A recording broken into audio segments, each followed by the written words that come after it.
Phosphate is a sedimentary rock formed millions of years ago. It is a key component of fertilizer. The only way to extract it is through strip mining. It's a multi-billion-dollar industry, and Florida produces 25% of the world's supply. Most phosphate mining and processing takes place in an area of Central Florida called Bone Valley. The hunt for buried treasure has moved to rural North Florida.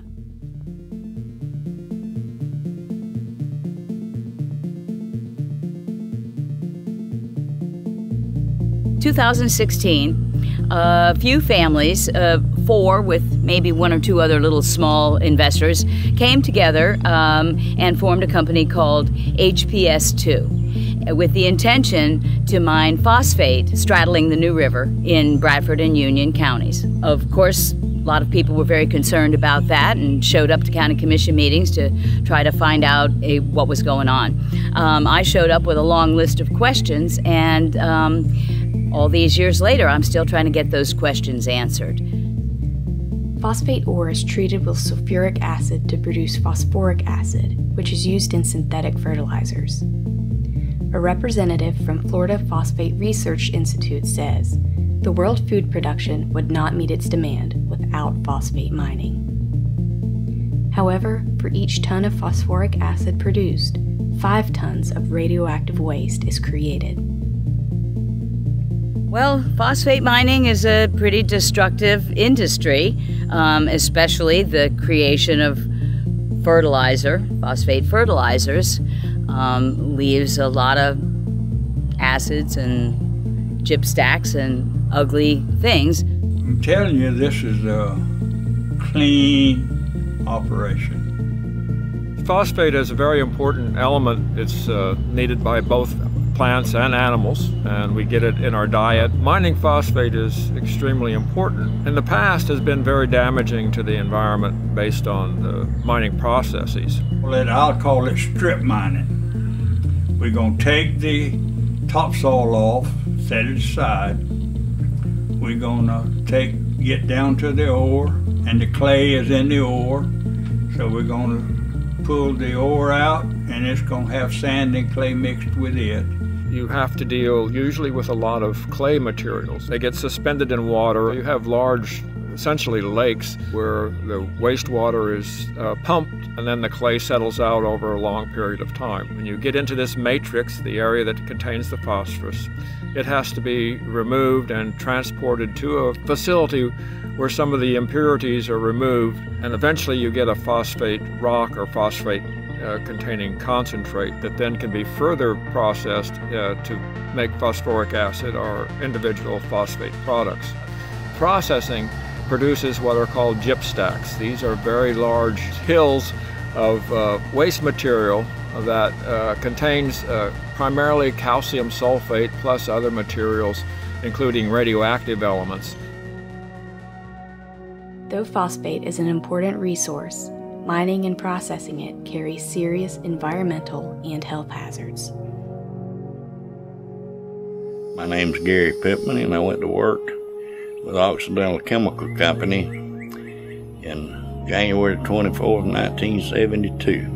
My job there was to go and pick up samples at phosphoric acid, sulfuric acid, just everything to do with the production and the shipping of the product.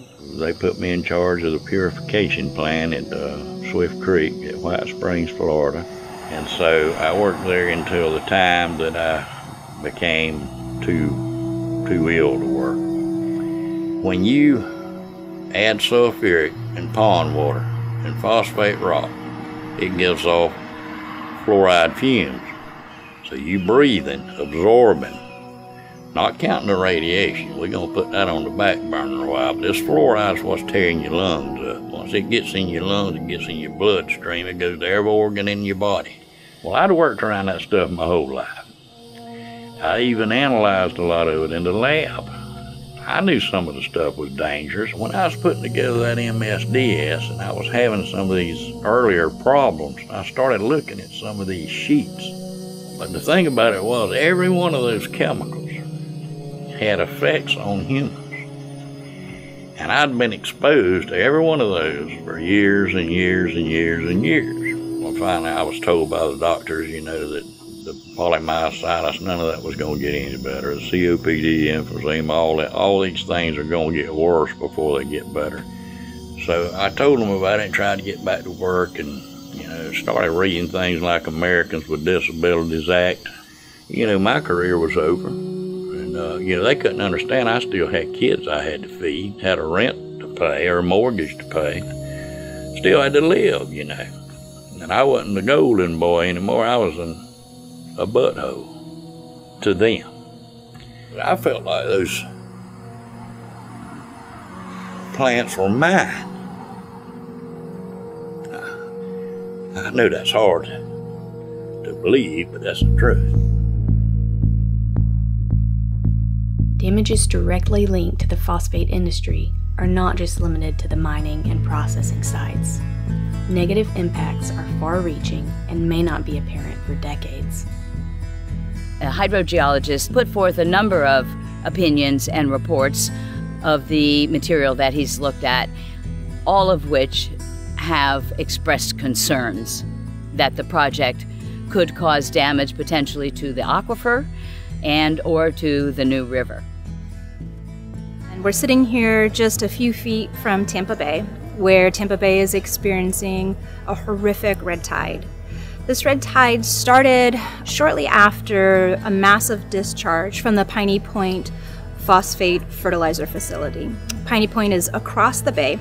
The water levels and the integrity of that phosphogypsum stack reached some critical levels, and the Florida Department of Environmental Protection authorized the release of up to 480 million gallons of the processed water, wastewater, and dredge material that was on top of that phosphogypsum stack. It has the potential to feed harmful algae, and it has since bloomed into this catastrophic red tide that has killed hundreds of tons of marine wildlife.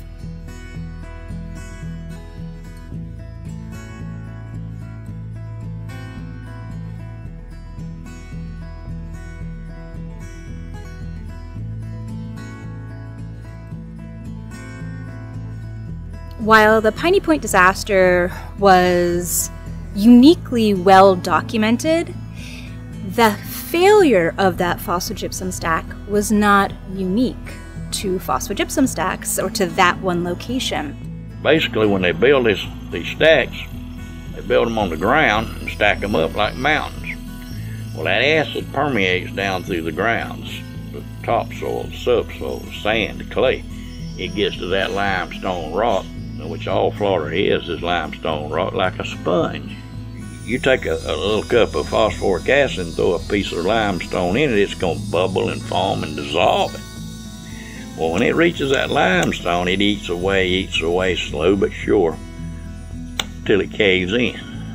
When it caves in, it's in the aquifer. It's in your drinking water. But anybody that studied the aquifer don't just sit there. The aquifer moves. It's flowing out of the Carolinas, right on through here, right on to South Florida. In 2016, the New Wales phosphogypsum stack opened with a sinkhole in the middle of it and dropped about 215 million gallons of that processed water and an unknown amount of that radioactive phosphogypsum into the Floridan aquifer.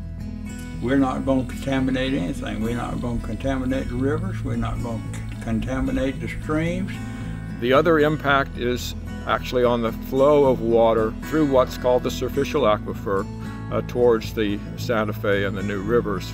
Again, the underlying structure of the soils is extremely important. And so when they go in and mine, they're going to be totally disrupting that layer and putting it back in a way that's not going to match what's currently there. So this is probably going to have some impact on how water moves down then into to recharge the Floridan aquifer. They are proposing to actually mine through wetlands, which means they will destroy the wetlands. And their claim is that they will be able to restore the wetlands, but it's very difficult to restore wetlands because not only do you have the plants on the surface, you have to be able to restore the strata, the soils below the wetlands to make it function the same way that it did before. Let me tell you something. There is a very, very extreme way nature and God done this thing. When on top you got topsoil, you got subsoil, you got your clays and your sands. All that was put down through thousands of years. There's no way man can do that. They've tried it, but it don't permeate right. It don't grow things right. It's just what I call trash land. It ain't really good for anything. Covering over the scarred land to make it more aesthetically pleasing does not solve the problem. In Central Florida, class action lawsuits have been filed against a phosphate company by residents whose homes were built over 1,000 acres of reclaimed mining land. The company hid the fact that radiation levels were up to 21 times higher than the acceptable risk level. Reclaiming mine land has been a process that's been going on for years, and in fact in Central Florida some of the land that has been reclaimed is actually being now used as subdivisions. Other areas are simply put back into some type of vegetation. It's very common in our area to reclaim the land by simply planting pine trees back on it. I ain't gonna lie to you. Now, they can make it pretty. They can dig ponds and they can bring in landscaping and all, and they may have a little spot there for the public to come in and look at stuff. But you get in an airplane, you ride over all that. It's just total devastation. It looks worse than the moon. There are radioactive components. Phosphorus is a decomposition of uranium, which is a radioactive element, of course. And so phosphate mining is it's an industry that is damaging. It's a hard industry. We would work roughly 200 people. A tremendous amount of money passing through these two counties in the course of a year. A tremendous economic impact on these two counties. That is the only reason I decided to phosphate this land. Union County put a moratorium on mining and revamped their land development regulations to have a very strong mining component to them where you cannot mine in wetlands.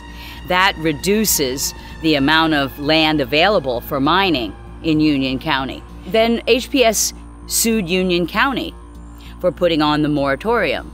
And that is going on right now. It's a Harris Act claim, and they're claiming, I believe it's $385 million that would be lost if they're not allowed to mine. Frequently, these companies go bankrupt after they get the minerals out, leaving the mess as the responsibility for the citizens of a county to clean up. So that's a real concern. What if this project doesn't work and these four families just go bankrupt in the middle of it? Then what? Were we left with the mess?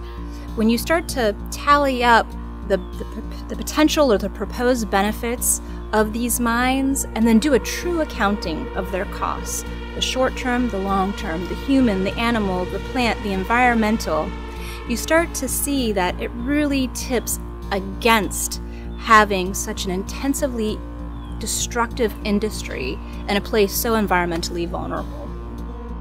I'm not going to bash the phosphate industry, even though I felt like I was done wrong. I feel like I was made sick out there from the fumes, the dust, the radiation. Things I think are a little better out there now. I think some of the safety's better. The radiation's still there.